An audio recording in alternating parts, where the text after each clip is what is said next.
Okay, so let's take a look at how we can calculate the gradient of a slope on a topographic map. Here you see a simple topographic map of a hill, and I want you to notice that we have a map scale down in the bottom left-hand corner. We have several contour lines, two of which are marked, and we have 2 points, x and y.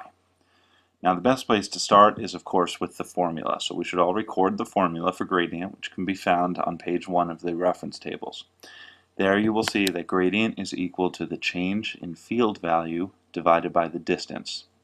Now in the case of a topographic map, the field value refers to the elevation. So we're looking in the difference in elevation between the 2 points, and we're going to take that and divide it by the distance between the 2 points.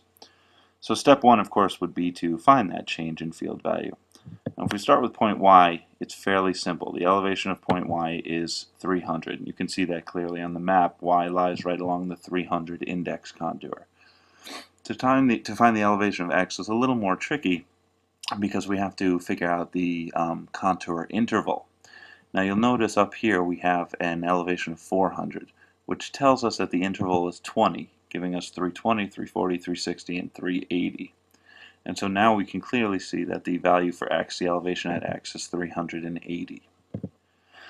So the next step would be to find the distance between points x and y using the map scale and some scrap paper. So you'll bring your scrap paper in, line it up with the xy line, and mark off where x is, and then mark off where y is. Then you take your scrap paper and you move it down along the map scale in the bottom left corner. In this case, it looks like x and y are exactly 1 mile away from each other. So now we have all the numbers we need, and we can plug them simply into the formula.